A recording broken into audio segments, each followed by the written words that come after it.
m'appelle à l'état civil Bomo Karedia, mais tout le monde m'appelle Bomo Kadi. Et je signe Yéveni sur mes œuvres. Je suis donc enseignante à la base. Je suis professeure de français. J'ai enseigné dans le lycée et collège pendant quelques années et depuis 2012, je suis sous-directeur au Centre national des arts et de la culture, CENAC, qui est un département du ministère de la culture et de la francophonie. À côté de cela, je suis IVLP, donc quelqu'un qui a participé au programme des visiteurs, du programme leadership des visiteurs de l'ambassade américaine. Je suis aussi membre actif de l'espace d'innovation au village Training Programme. Je fais partie donc du Au Village Training Programme. Je suis à côté de ça romancière parce que j'ai à mon actif un roman et j'ai écrit aussi une pièce de théâtre, donc je suis aussi dramaturge.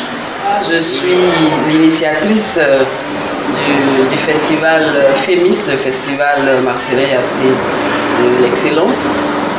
Et puis il y a pas mal de choses comme ça que j'ai aussi initiées, comme le projet Pour un sourire d'enfant, qui est un projet communautaire qui s'adresse aux enfants. Je suis la représentante Afrique de l'ONG Valo.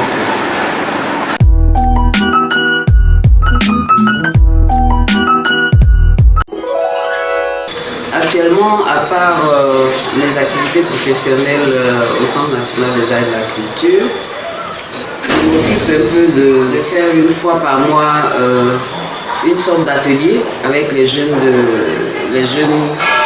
gens de mon village, femmes comme les filles comme les garçons. Un atelier qui tourne beaucoup plus autour du développement personnel. Et comme nous sommes dans un processus de réalisation de projets de développement dans le village, donc une fois par mois, j'anime donc ces ateliers-là. Ensuite, j'ai été contactée par l'association des jeunes de Akrou qui est le village de Marseille-Yassé. Et ces jeunes-là, ils voudraient bien me prêter main forte pour remettre en scène le festival Marseille-Yassé, le FEMIS. Donc nous travaillons en ce moment sur ce projet. Je prépare aussi mon activité communautaire d'aide à ma communauté qui va être donc à sa 5e édition. Et c'est une activité que j'ai nommée Pour un sourire d'enfant. Une activité donc qui consiste à créer un espace de formation, d'éducation et de divertissement pour les enfants une fois par an. Donc je suis en train de préparer donc, ce qu'on appelle, on va appeler Doigt 2020. Donc ça va être la 5e édition. En matière d'écriture, je viens de finir mon premier recueil de poèmes et que je vais déposer incessamment dans une maison d'édition. Et juste après donc, ce recueil de poèmes, je suis en train donc d'écrire ma 2e pièce de théâtre qui va être un monologue masculin. Et le titre, je dirais, provisoire que j'ai, ça s'appelle À la porte de l'autre monde. Et je suis déjà un peu tout excitée de voir comment ça va finir. Je consacre aussi, je dirais, 80% de mon temps libre à ma propre formation parce que je pense qu'on ne finit jamais d'apprendre. Et je suis de plus en plus, je m'intéresse de plus en plus au développement personnel. Donc en ce moment, je lis beaucoup tout ce qui concerne donc, le développement personnel, le coaching, etc. Et donc vraiment c'est 80% de mon temps libre à la lecture et à la formation. Je participe même à des ateliers que les gens donnent, même si généralement ce sont des coachs qui ont peut-être 30 ans de moins que moi, mais je me dis il n'y a pas d'âge pour apprendre. Voilà.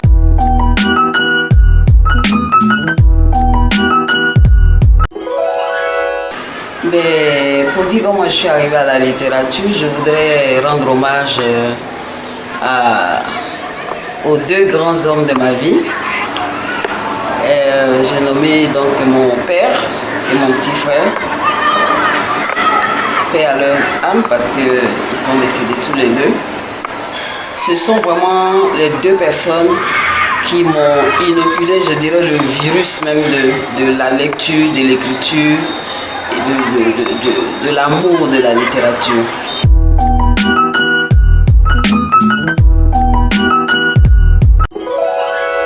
On a ici Passion retrouvée. Passion retrouvée qui est le premier ouvrage que j'ai fait éditer. Ensuite, il y a eu Dans le silence de mes diplômes, qui est à sa deuxième édition. Là, cette édition, c'est la maison Plume à Billes.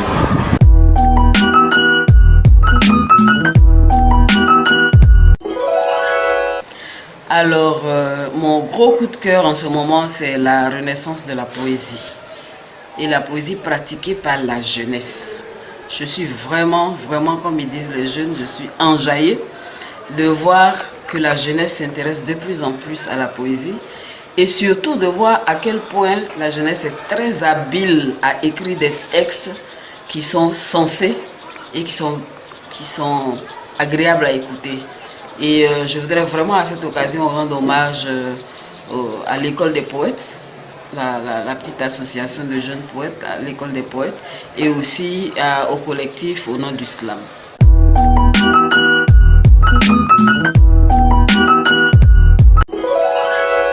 Ben, il y a une phrase qui me fait très mal au cœur.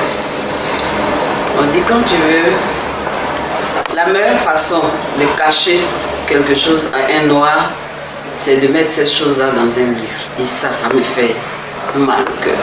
Ça me fait mal au cœur et ça me fait hyper mal au cœur.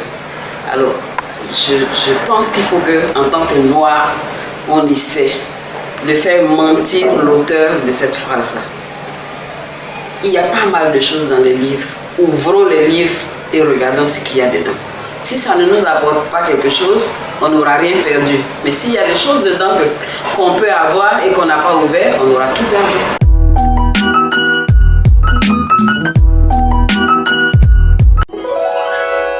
Nous vivons aujourd'hui à l'ère des TIC. Même si on a près de 60 ans et que l'ordinateur nous a trouvés là, il faut qu'on s'adapte. C'est clair. Mais en même temps, il ne faut pas oublier le bon vieux livre. Il faut lire, il faut continuer la formation parce qu'on n'a jamais fini d'apprendre. Moi, à mon âge, je vais encore à l'école, donc je pense qu'on n'a jamais fini d'apprendre et qu'on pourrait tous toujours apprendre. Et c'est tellement gratifiant, tellement intéressant, tellement... Ça me remplit de joie de toujours apprendre. Donc je vous conseille la même chose. Et je voudrais aussi par la même occasion dire merci à Babiz de m'avoir choisi pour ce petit temps d'échange. Et je souhaite beaucoup de courage à Babiz et je vous souhaite le bonheur. Big up.